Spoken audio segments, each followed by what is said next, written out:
Kisahku ini adalah suatu kisah kenangan indahku bersama menantuku sendiri. Walaupun aku sudah berumur 51 tahun, namun dengan kehadiran dirinya di hidupku, aku merasa masih sangat dihargai dan juga diperlukan. Sudah berjalan 4 bulan, putriku meninggal dunia. Menantuku begitu bersedih dan merasa nggak semangat untuk menjalani kehidupan. Aku sebagai ibu mertuanya sudah seringkali mencoba berusaha menghibur dan menguatkan hati menantuku itu, namun tetap saja ia selalu terpikirkan mendiang istrinya tersebut, hingga membuatnya jadi jarang masuk kerja dikarenakan semangat yang telah hilang dari dirinya. Hidupnya jadi seperti tak terurus tanpa istrinya.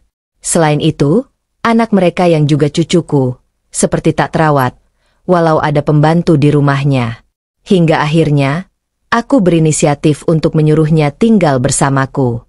Aku adalah seorang janda yang telah berumur 51 tahun, dan selama ini aku hanya tinggal dengan anakku yang nomor 2, yang kini sedang kuliah dan juga seorang pembantu. Aku meminta menantuku itu tinggal di rumahku agar anaknya ada yang mengurus. Lagi pula itu adalah cucu pertamaku. Akan tetapi, setelah menantu dan cucuku tinggal di rumah, hidupku dan menantuku itu malah berubah 180 derajat. Ia mulai bisa mengikhlaskan kepergian mendiang istrinya. Tetapi di sisi lain, suatu babak perjalanan kehidupanku seperti baru dimulai dengan kehadirannya. Aku dan menantuku justru terjebak dalam sebuah perasaan yang tak seharusnya hadir. Aku sadar semua itu adalah sebuah kesalahan dalam kehidupan rumah tangga kami, namun kesadaranku seakan tergoyahkan oleh perasaan ingin membantu membahagiakan menantuku itu. Sejak menantu dan cucuku yang masih balita tinggal bersama kami, rumah menjadi lebih ramai. Seperti biasanya, hanya aku, pembantuku, dan juga anakku yang nomor 2 yang sekarang tengah sibuk dengan kuliahnya dan jarang berada di rumah. Rumah ini terkadang terasa sepi, tetapi dengan kehadiran cucuku yang sedang lucu-lucunya, rumah berubah menjadi ramai. Namun tetap saja, menantuku itu masih belum bisa melupakan mendiang istrinya. Ia masih saja meratapi kepergian istrinya, dan setelah pulang kerja, ia lebih banyak mengurung diri di kamar dan jarang sekali mau makan atau berkumpul sama kami.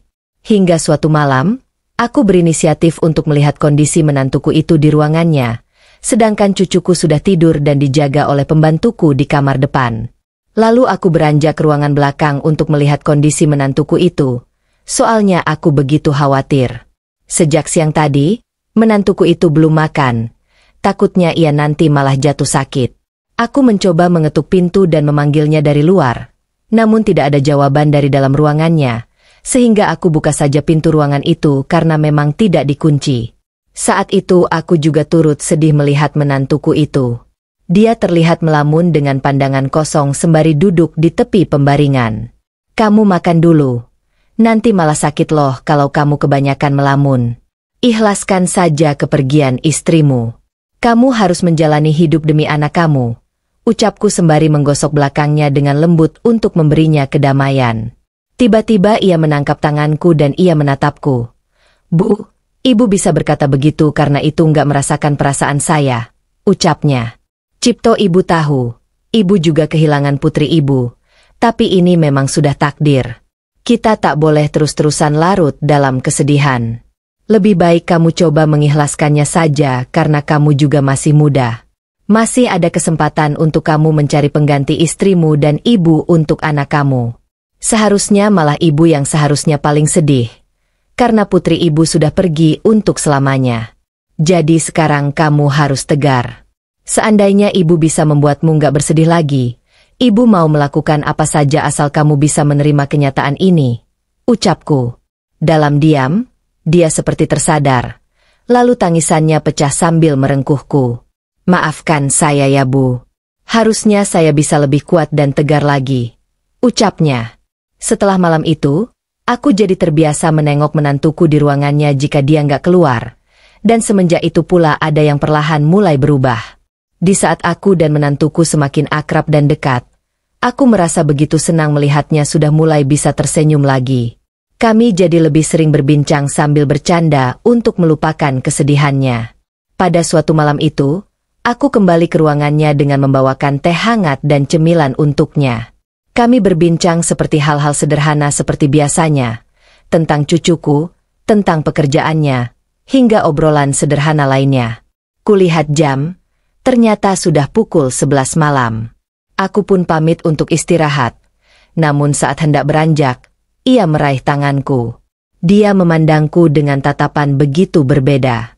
"Bu, ibu di sini saja buat menemani saya, Bu," pintanya dengan suara yang dalam. Entah kenapa, saat itu pegangan tangannya sangat berbeda dari biasanya. Suara dan tatapan mata seperti penuh dengan harapan. Namun gak tahu kenapa, aku juga merasa ingin menemaninya istirahat, walau aku merasa ragu.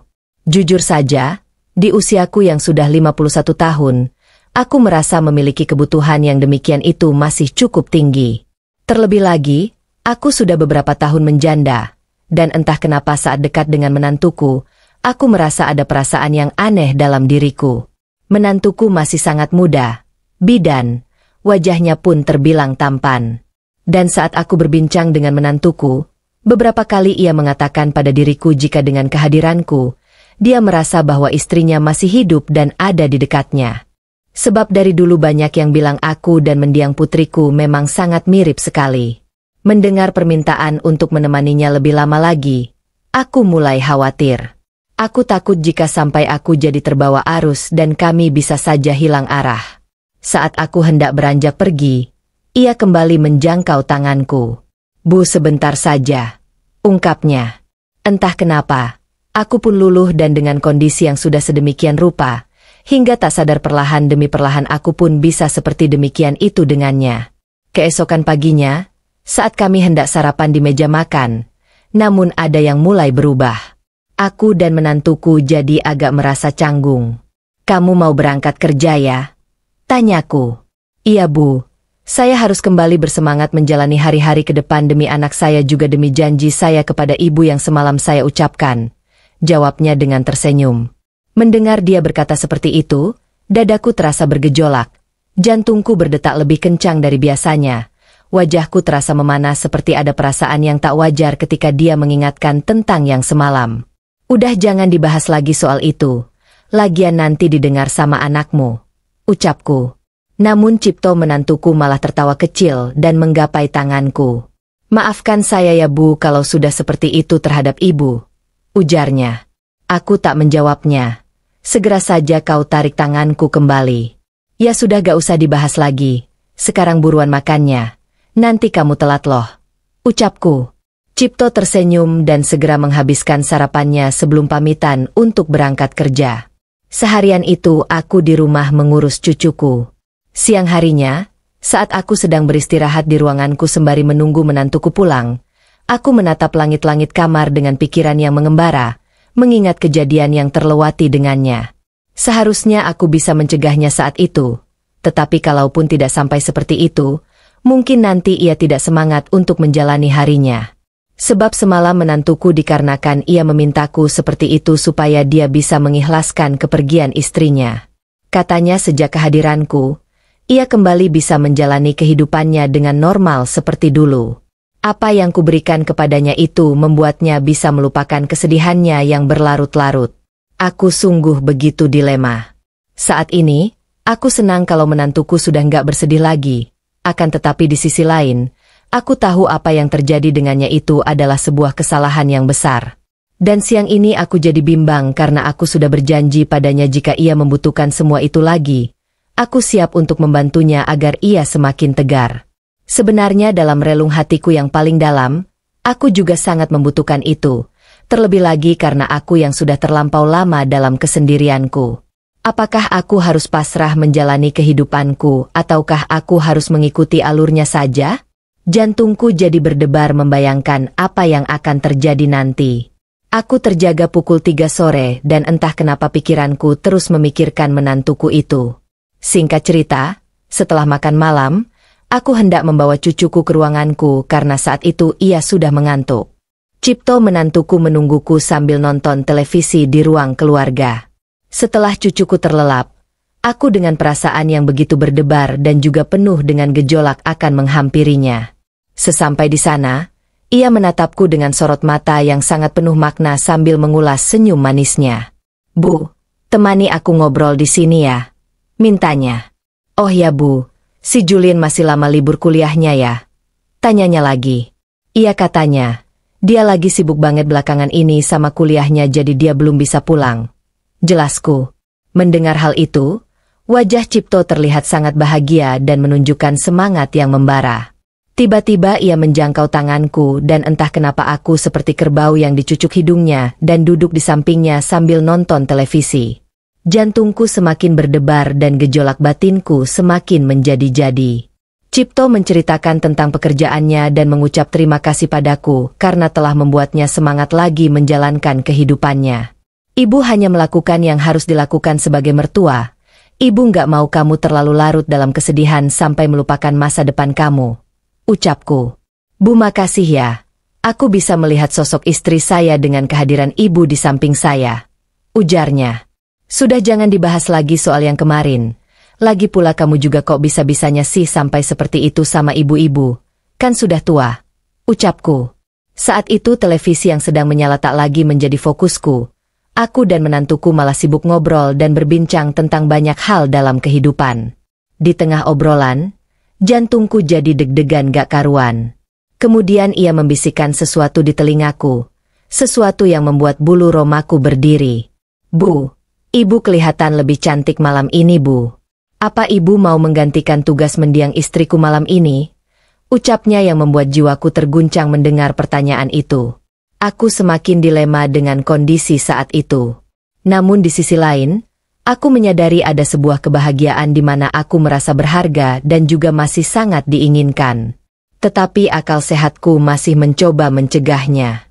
Cipto, ibu nggak ingin hal itu terulang lagi.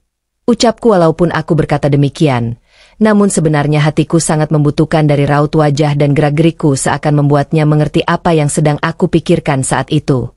Kenapa ibu harus menolak dan menghindari perasaan ibu sendiri? Aku hanya ingin berterima kasih karena ibu sangat baik terhadapku dan juga aku hanya ingin membahagiakan ibu. Ujarnya. Setelah ia mengucapkan itu, keheningan mulai menyelimuti. Pikiranku pun mengembara seakan tak terkendalikan. Malam itu sofa yang biasanya menjadi tempat bersantai seakan berubah menjadi jebakan, di mana kami beraktivitas yang seharusnya tak boleh terlaksanakan. Kemudian aku menyerah pada keadaan. Saat itu kami kembali mengarungi lautan luas bersama. Sebuah kisah baru saja kurangkai bersama menantuku lelaki yang mulai mengisi hatiku. Namun kami berkomitmen bahwa itu terakhir kalinya. Kami sudah berjanji untuk bisa mulai melupakan semua kenangan indah yang pernah terjadi itu. Singkat cerita, setelah 1 tahun berlalu, akhirnya ia pun menikah dengan wanita yang dicintainya. Aku ikut senang melihat cucuku mempunyai ibu baru pengganti mendiang putriku. Dan sampai sekarang mereka hidup dalam kebahagiaan dan rahasia kami sudah kami kubur dalam-dalam.